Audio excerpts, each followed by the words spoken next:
자, 안녕하십니까. 이시민의 주식뉴스공장 1월 23일 수요일 모닝브리핑을 시작을 하도록 하겠습니다. 지난주에 이제 중국의 경제성장률이 나왔죠. 6%대. 최저치가 나왔어요. 근래 들어서.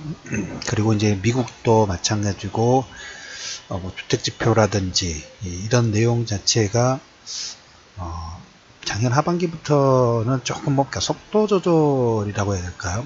경제가 침체된다는 시그널, 무역 분쟁의 여파가 이제 하나하나씩 경제 지표에 표명이 되다 보니까 그 표명이 됐을 때 이제 시장에서 반응을 하는 그런 측면 부분들이 좀 진행이 좀 되고 있어요.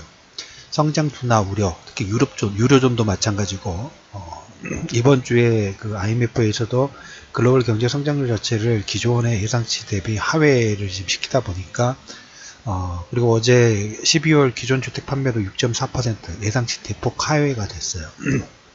미국 자체적으로도 보면 주택 지표도 마찬가지고 중국의 경제 성장률도 마찬가지고 유럽의 경제 성장률도 어떻게 보면 최근 한 2, 3년 동안 우상향 우상향이 진행이 되다 보니까 주가도 마찬가지죠. 5일선, 21선 돌파해서 오버슈팅이 나오면 한번 다시 원점 회귀, 그 이동평균선까지 눌림목이 진행이 되고 다시 추가 동력을 얻어서 상승을 하는 것처럼 그 원점 회귀를 일단 숨고르기를 하는 과정 정도로 보시면 될 것 같아요. 그로 인해서 성장 둔화 우려로 유가가 2.3%.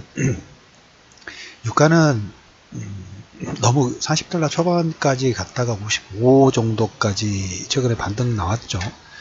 반등이 나왔기 때문에 바로 가지는 못해요. 하락폭이 컸기 때문에 거기에 대한 기술적 반등 영역이라는 말씀을 좀 드렸죠. 그리고 당분간은 여기 이 박스권이 상당 기간 동안 진행이 되어야지만 그 다음에 생각해 볼 문제입니다. 너무 급하게 하락이 컸기 때문에 이제 75에서 45까지 하락보 42까지 하락을 했죠.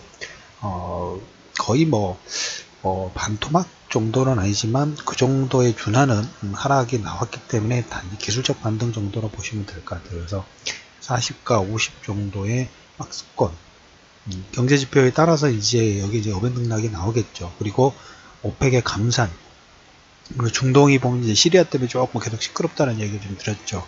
그 영향에 따라서 반등 하락을 반복하는 그런 움직임이 나올 수 있는 가능성이 크다.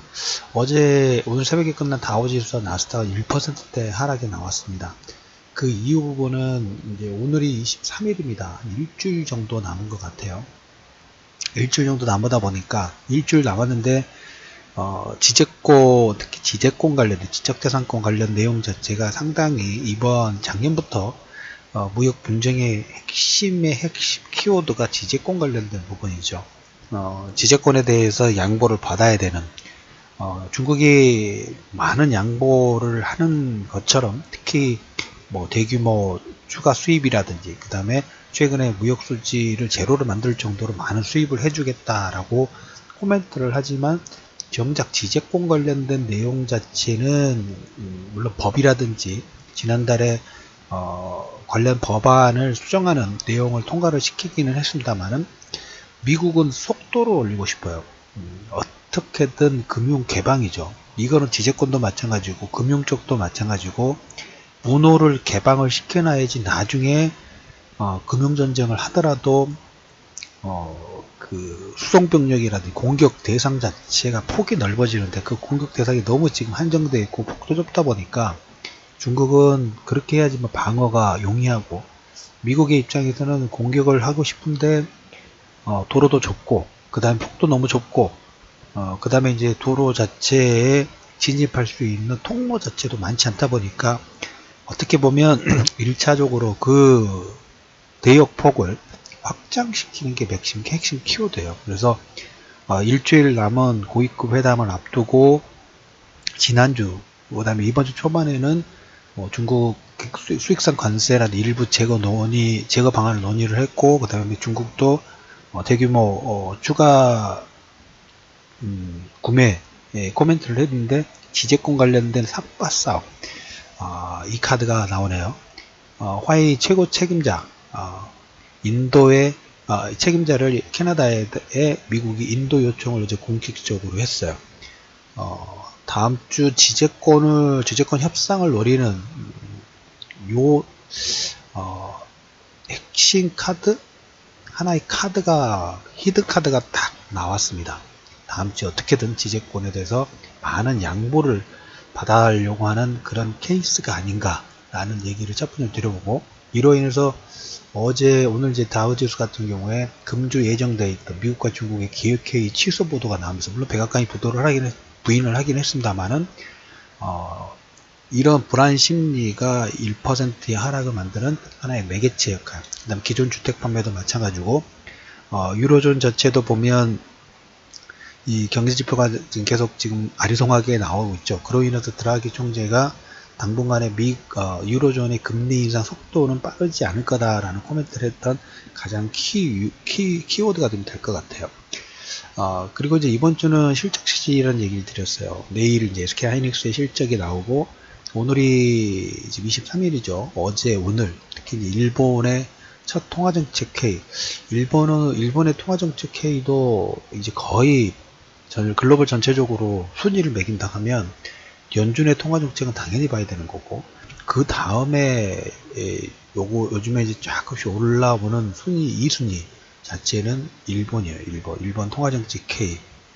22 통화정책 회의는 뭐 당분간 조금 시간이 있기는 합니다만은, 2순위, 3순위는 일본이고, 뭐 22도 마찬가지예요. 이번 주 후반은 22 통화정책 회의도 있고, 일본의 통화정책 회의가 있기 때문에 이 내용도 우리가 관심권을 두실 필요가 있다라는 얘기 드리고, 새벽에 나온 그 내용은 스웨덴에서 지금 3자 논의를 합숙을 하면서 진행을 좀 했죠. 그래서 폼페이오가 2차 정상회담, 특히 민간자본, 북한의 경제발전을 위해서 외국 민간자본의 북한 인프라 투자 활발할 것으로 예상한다. 물론 전제 조건은 있습니다.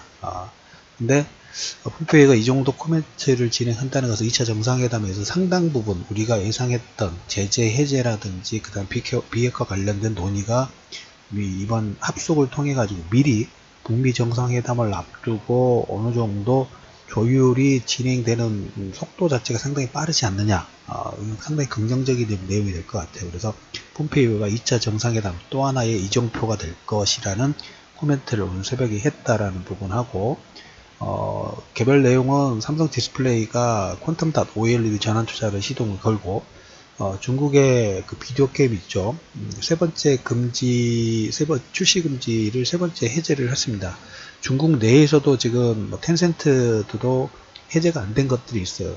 하다 보니까 중국 게임부터 해제를 하고, 우리나라 것은 조금 순위 자체가 뒤로 밀려 있는 부분이 없잖아 좀 있어요. 그럼에도 불구하고 비디오 게임 출시 관련된 규제 해제가 진행이 되고 있다는 내용도 체크해 두실 필요가 있다는 얘기를 들으면서, 1월 23일 이수민의 주식공장 모닝 브리핑 한 줄 정리, 폼페이오 정상회담 하나 이정표, 특히 북한의 인프라 건설에 외국 민간 자본이 들어갈 수 있는 내용을 코멘트했다는 것은 상당히 중요하고, 협상 결과에 대해서 논의 그리고 진전에 대한 상당 부분이 진행될 가능성이 되고 있는 그런 내용으로 보시면 될 것 같고, 그 다음에 일주일 남은 고위급 회담을 앞두고 마지막 삿바 주도권 싸움일 것 같아요.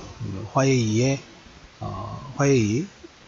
창업주의 딸의 미국 송환을 미국이 공식적으로 요청을 하면서 다음 주 일주일 남은 특히 지재권 관련된 협상이 이번에 미국과 중국의 미국 분쟁의 가장 핵심 중에 핵심이에요. 핵심의 진전을 이루어내기 위한 서로 양쪽의 히든카드, 중국은 카드를 제시를 했는데 미국이 좀 더 화웨이 쪽의 카드를 내놓으면서 협상권을 주도하려는 그런 움직임이 나오고 있다는 코멘트를 들으면서 오늘 브리핑을 마무리하도록 하겠습니다.